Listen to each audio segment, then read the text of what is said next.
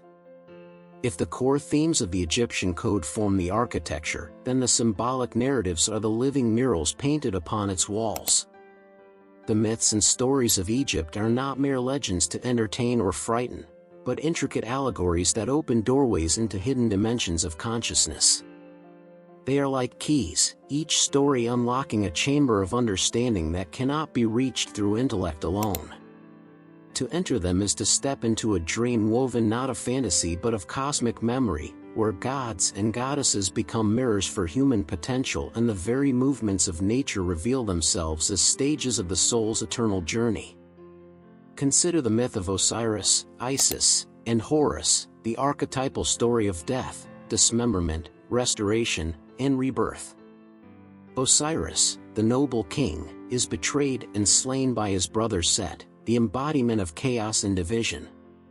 His body is torn apart, scattered across the land, each fragment hidden in a different place.